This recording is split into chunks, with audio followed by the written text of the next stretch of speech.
A very good morning to you and welcome to Good Morning Kenya this beautiful Monday morning, the 20th of January.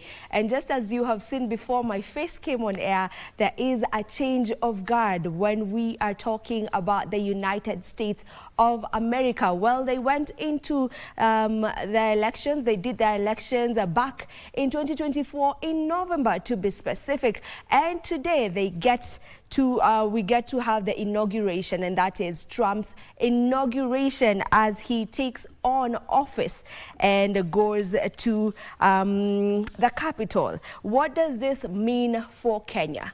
What does this mean for the entire Africa? We know that he has been loud about the immigration and immigrants in the United States of America, and he's actually planning a mass deportation.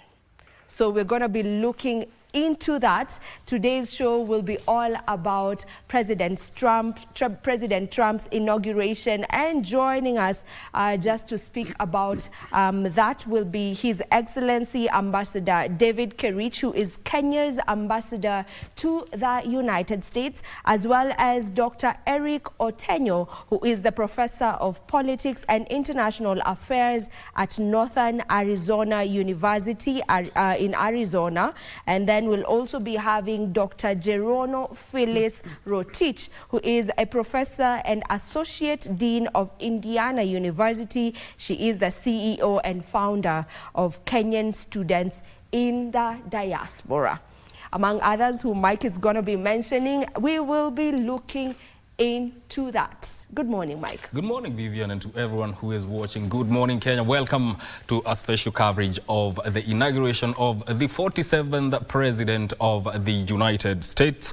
It's going to be a very packed show, and as Vivian has alluded to, this is going to be an interesting time, given that the question mostly people are asking is, are we going to see a different type of presidency as opposed to his first term, which he took office between 2016 and 2020. This is his second non-consecutive term that he won in 2024, where he was competing against Kamala Harris, who is the current and outgoing Vice President of the United States. And joining us via Zoom, we'll be talking to Dr. Shadrack Wanjala Nasongo, who is a professor of international studies at Rhodes College in Tennessee, and also Dr. Solomon Kendagor, who is a global ministry specialist at International Students Incorporated in Missouri.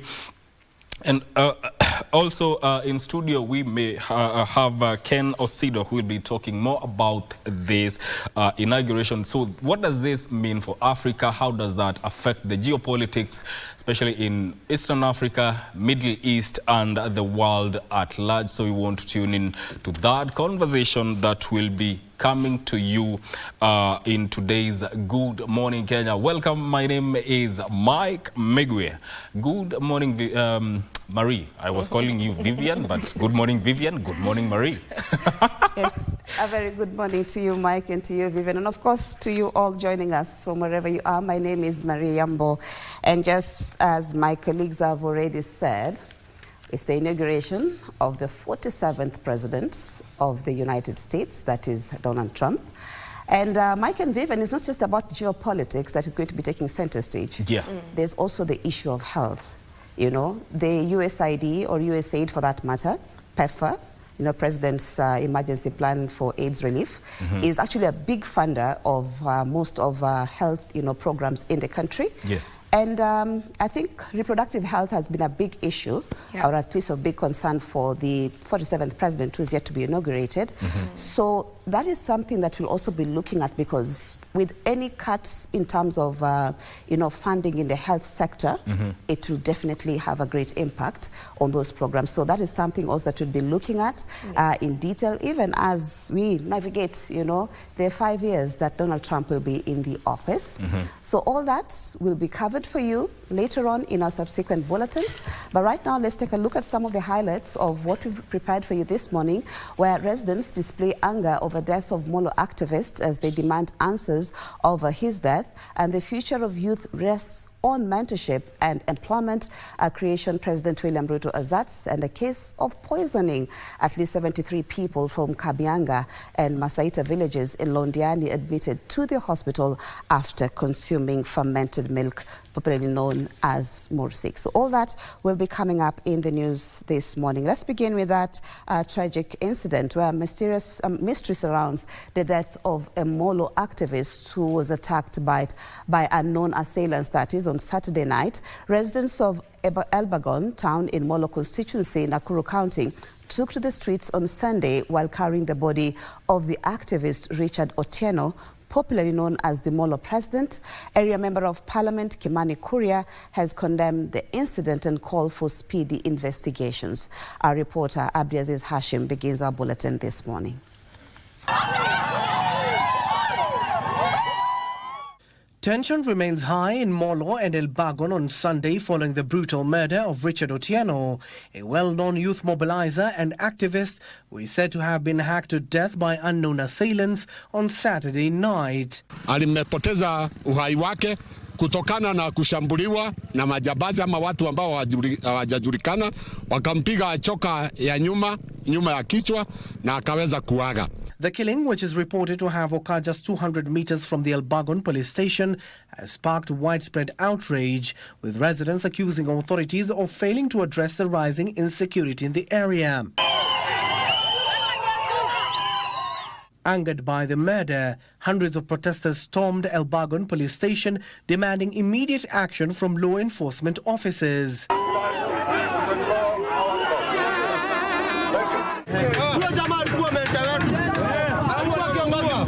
Tunataka tu haki itendeke. Yule ambaye amefanya kitendo hicho ikuwe ya mwisho. We only need to guide them pole pole. Lakini ukiua hakuna hata mtu ya kuguide. Huyu ni mtoto. Because nobody deserves to go through what the young man went through. And this young man did not have to die. Business activities in the town came to a standstill as residents took to the streets, expressing their frustrations over what they termed as police inaction.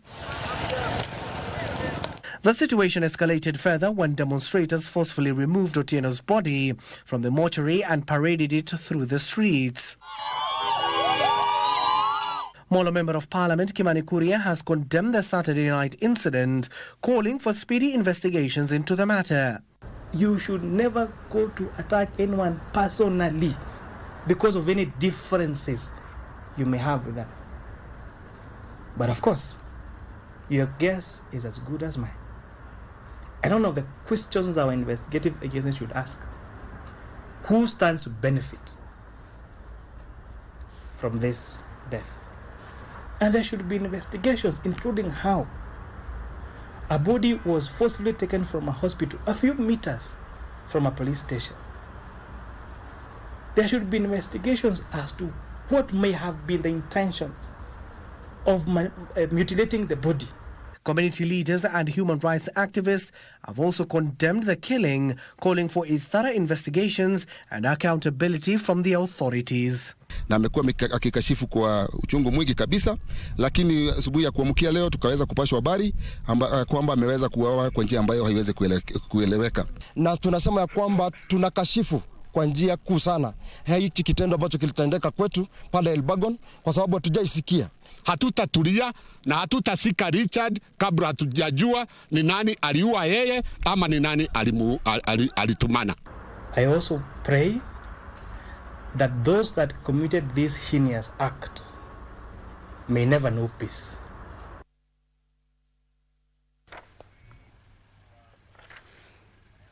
And President William Ruto says the future of the country's youthful population rests on the leaders' ability to craft a progressive and meaningful strategy that will ensure employment opportunities and proper mentorship, as opposed to incitement to violence. The head of state says his government has already crafted a plan that will see the youth gainfully engaged in economically empowering activities.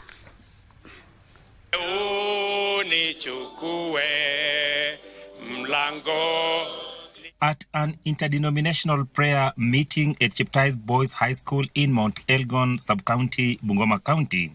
The tone was set by the lead pastor of the Calvary Restoration Worship Center, Dr. Charles Naibei, who took issue with those critical of the government's development agenda, calling for patience. Tunapomrudia Mungu lazima pia sisi tujichunguze. Na kwa sababu Kenya maana yake ni yes to God, taifa la Kenya nataka kusema hivi: in the hands of God we are safe, and this country is safe. Under the leadership that God appointed, it is safe. Leaders at the forum will take cue, appearing to respond to remarks by the retired President Uhuru Kenyatta, who called on the youth to defend their rights. Excellency, nimeona juzi ulimtembelea rafiki yako ule aliyekuwa kwa ile kiti ambayo umekalia saa hii, na nikafikiria amerudi laini, amesema to unite pamoja tuende mbele, lakini juzi nikaona tena amejaribu kuchochea vijana. Your Excellency, mimi nimeona kidogo sasa hii mambo ya wale wanataka kuenda mrengo ile wacha waende, wale wanataka kushikana pamoja washikane, tusonge mbele kama Kenya moja. Ya pili, Your Excellency, mimi ningependa kushukuru. Kwa nini ati wewe wananchi wachochewe kuharibu serikali? Na nchi hii wakati itapata shida, hata yeye, hata kama ako na mali nyingi, yeye pia atakuwamo ndani hapa. Si ati atahepa. Our support, Your Excellency, katika mlima hii haustahili kuuliza sisi maswali mengi. Sisi tuko askari yako na tuko tayari kukutetea. We are ready to defend you at all cost. Hapa usiwe na wasiwasi.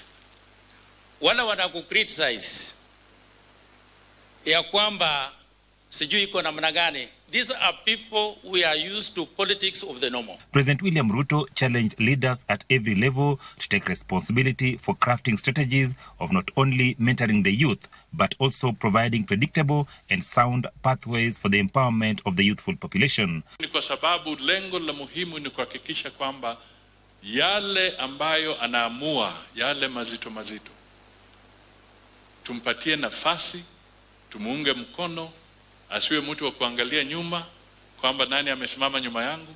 Tunataka asimame mbele, aongoze wa Kenya, tutatue hizi shida. Jamii zote ziko, tutashirikiana kusaidia rais wetu kuleta wa Kenya pamoja. Tutashirikiana kuhakikisha rais wetu anajenga nchi yetu vilivyo ili kutatua matatizo tuliyo nayo. We are not uniting either as parties or even under the broad-based arrangement against other Kenyans or against any region or against any community or against any person. We are uniting with all Kenyans because in unity there is strength. Ruto would use the platform to spell out his government's agenda for the youth that he says is already bearing fruits, with hundreds of thousands of jobs created in different sectors to benefit the youth. Kwa hivyo, mimi nataka niwaulize, our young people, they deserve the best from us.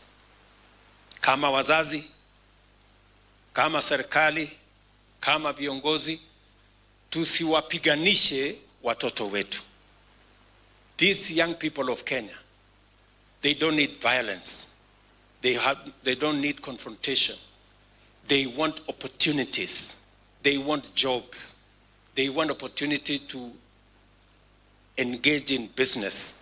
That is what we should be doing as leaders, instead of inciting them to violence, to destruction, and many things that will not solve their problem and will not solve the problem of our country.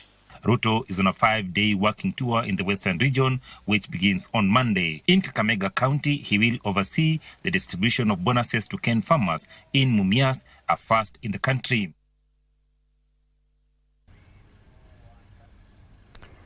Thank you, Simon Achola, for that report. Now, at least 73 people from Kabianga and Masaita villages in Londiani East constituency have been admitted to hospital after consuming fermented milk, popularly known as mursik, during a church graduation ceremony.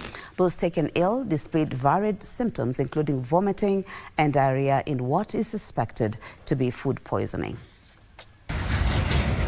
Londiani Sub-County Hospital in Kericho County. Victims of the contaminated fermented milk, popularly referred to as mursik, are receiving treatment. Among them are 12 children. Lucky to be alive, they recount how a planned graduation party turned sour moments after consuming the drink popular among the Kalenjin community. Tulikunywa maziwa ya mala na ni watu wengi, si mtu mmoja, watu wengi sana walikunywa, karibu watu wamejaa karibu 100. Na hiyo shida yenye alitupata, tunatafika, tunara na kiuno ni uchungu, kichwa ni uchungu. Niko na watoto kule ward ya watoto na ni wagonjwa, hata sijaenda kuona, sijisikii, lakini wawili na baba yao. Tulikuwa na mpango ya sherehe ambayo ingefanyika jana, lakini sherehe yenyewe baadaye ilifanyika, lakini watu wengi hawakuweza kuhudhuria hiyo sherehe kwa sababu walikuwa wagonjwa sana. The victims are, however, surprised at the turn of events, as the vendor who is currently on the run had been in the business for long. Huyo mama anatembezanga maziwa hiyo. Haikuwa ni siku moja, ilikuwa inaendelea kuuza maziwa, lakini jana sijui nini ilifanyika. The public has been urged to exercise caution when consuming food and drinks at public events, as this is not the first incident in the area. Bado wako na hiyo signs and symptoms, wanaendesha, wengine wakitapika. So tumewapea dawa. I just want to warn the people of that community, wakikunywa maziwa wajue inatoka wapi na imetengenezwa na wapi. Well, quick recovery to those who have been taken ill. And former Deputy President Rigathi Gachagua now claims that his fallout with the Kenya Kwanza administration was sparked by differences arising from nominations of East African Legislative Assembly legislators. Gachagua now claims the elections were marred by irregularities. Impeached former Deputy President Rigathi Gachagua was on Sunday back in Mount Kenya region, where he sustained his onslaught against the government. Gachagua, who attended a church service at the PCA Church, Wangudhiru Parish in Matanya, Laikipia County, continued poking holes in the government agenda for his region. Tuko na mambo ya maji, hakuna. Tuko na mambo ya stima, hakuna. Mimi nilikuwa namwambia rais, tafadhali, rais, si tutimize zile ahadi tulipatia watu ya Laikipia, watu ya Mount Kenya na watu ya Kenya. Speaking on the Saturday meeting graced by former Mungiki leader Maina Jenga in Nyeri, Gachagua claimed they will only make the government even more unpopular. Na mimi niliona jana kitendo ambacho walifanya wakati walienda kumwattack Pastor Dorcas na wale kina mama ambao makosa yao tu ilikuwa kuomba. Nimesikia juzi, nimeongea maneno ya Mungiki kurudisha Mount Kenya.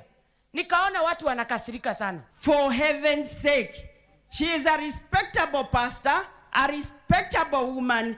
Hakuna mtu ya kutetea watu ya Mlima Kenya. Hakuna mtu ya kutetea vijana. Wale wabunge mlichagua, wengi wao kazi yao ni kufikiria mambo ya tumbo zao. The former DP at the same time disclosed that plans are in top gear to launch his political party, which will give direction on his next move ahead of the 2027 elections. Elsewhere, leaders allied to opposition leader Raila Odinga have called for the equitable distribution of resources across the country.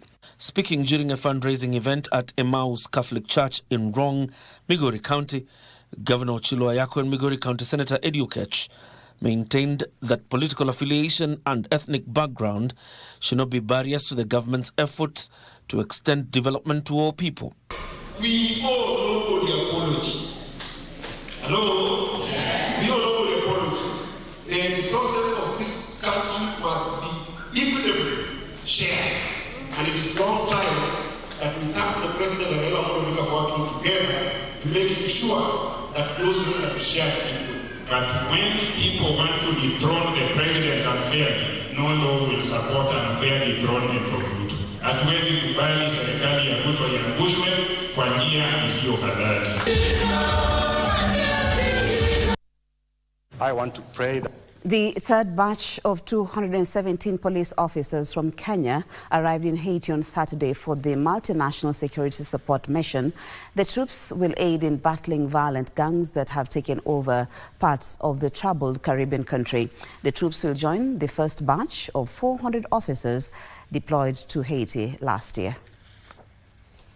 for them, so that then the mission becomes successful. The third batch of over 200 police officers first said a word of prayer before departing the Kenyan soil to join their counterparts in Haiti. And the fellowship of the Holy Spirit be with us now and forevermore. Amen. You are individual representatives of our country,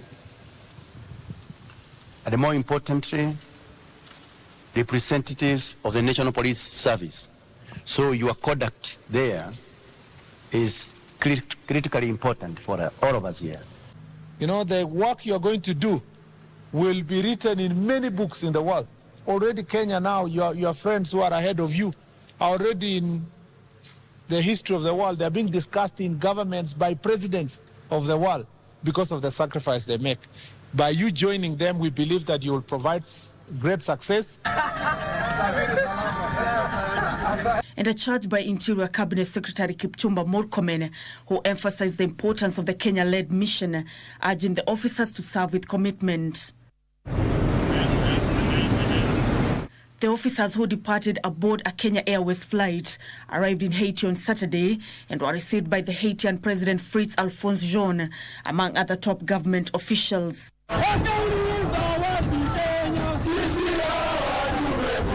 I want to once again reiterate, on behalf of the government and the people of Kenya, that we will be with the people of Haiti all the way. We have to say right now, the Kenyan troops are in a region in Haiti called Artibonite, and they are fighting hard.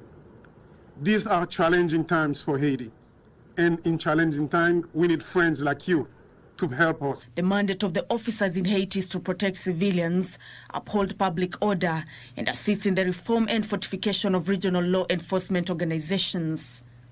The first batch of 400 officers were flagged off by President William Ruto in June last year. The police officers have executed successful operations against gangs in the support of Haitian police. The mission has operated in challenging and risky environments to protect civilians and the citizens in general. This effort have achieved reopening of some critical access roads connecting Port-au-Prince to other regions, restoring operations in learning institutions and the health facilities.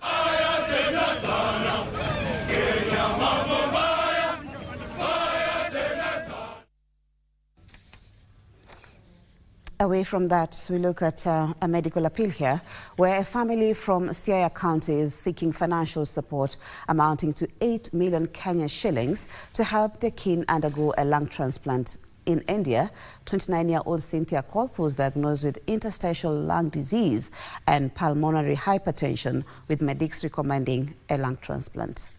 Cynthia Koth, a teacher at Ambrose Adea Dongo Secondary School in Alego, Usonga, says that her condition began as a minor cough back in 2017 while she was on teaching practice. On diagnosis, Cynthia received what up to date remains her worst nightmare. The lungs are inflamming. In a way, they are not allowing oxygen to pass through.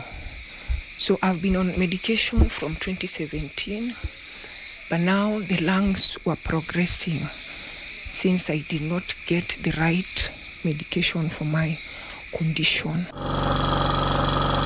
Oxygen saturation in her lungs was at 30% against the required 90 to 100%, with doctors putting her under oxygen full time. Anywhere I go, I have to be on oxygen. It is 24/7, since the lungs now cannot allow enough oxygen for the body. The medical experts have recommended a critical yet expensive lung transplant in India, expected to cost 8 million shillings, including the travel expenses. The physician told me that there were no medication to this. I was to just maintain it. It is a lifetime. I'm now on those drugs, but now there is no much the drugs can do. Owing to her deteriorating health, she's unable to go to work. It is not an easy journey. It has been tough since I cannot even go to school. So my kids are also suffering. They are not safe since I cannot cater for them. So I'm here to appeal for you to help me in any way you can so that I may go for treatment. The family has exhausted all savings and are now appealing to Kenyans of goodwill to bail them out. I'm appealing for Kenyans to assist me with any amount that someone can have. To help the family, you can channel your contributions via the phone number 0710104416. Name Cynthia Akoth, or alternatively through her mother's phone number 0727455063. Name Clarice Atieno.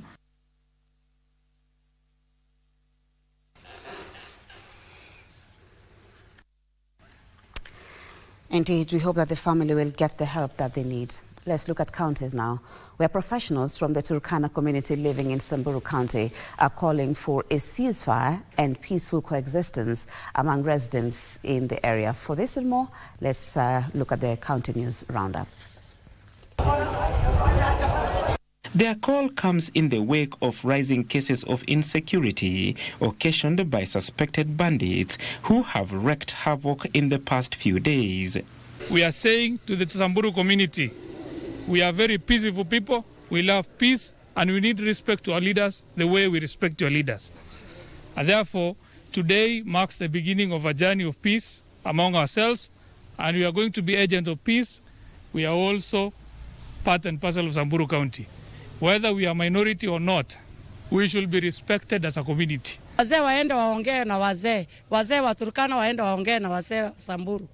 Vijana wa Turkana waongee na vijana wa Samburu. Yale mambo yametendeka pale tu, sisi kama akina mama tunasikia uchungu. Tunasema pole kwa hizo familia.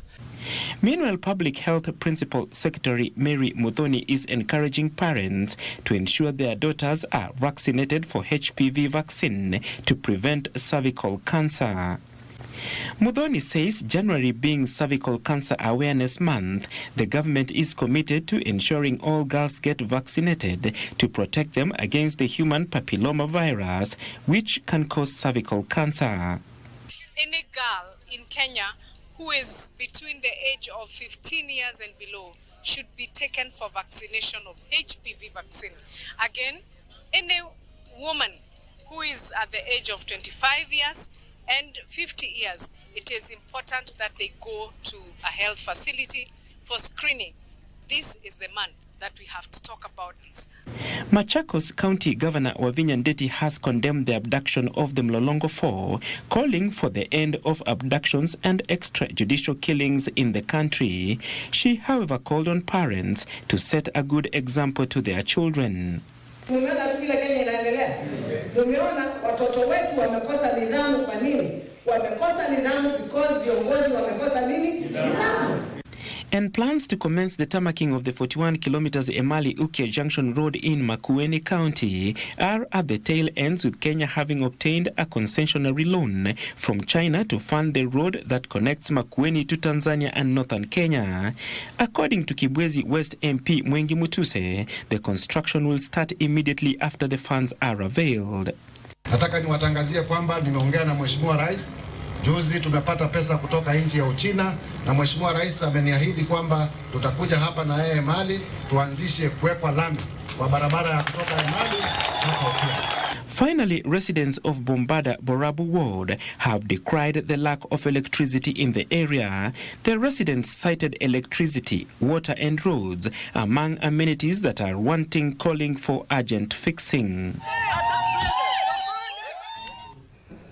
A look at sports now, where Tusker FC moved 3 points clear at the top of the FKF Premier League table after beating Gor Mahia 2-1 in one of the 5 matches played yesterday across the country. The 3 points moved Tusker above Kenya Police, who had temporarily moved to the top after beating Murang'a Seal 1-0, but Police have a game in hand. KCB, who also have a game in hand, are third on 28 points, 2 behind Police and 5 behind leaders Tusker. KCB had to come from a goal down to draw 1-1 with City Stars. Philomen Nyakwaka's 22nd minute, a goal cancelled out Kelvin Etemesi's 5th minute City Stars opener. Shabana and Bandari, who also played to a 1-1 draw, are 6th and 7th on the table respectively. Brian Mishira scored early for Shabana, but Joseph Otieno levelled the score in the 73rd minute. The final game of the day, so Sofapaka beats bottom side Poster Rangers 2-1.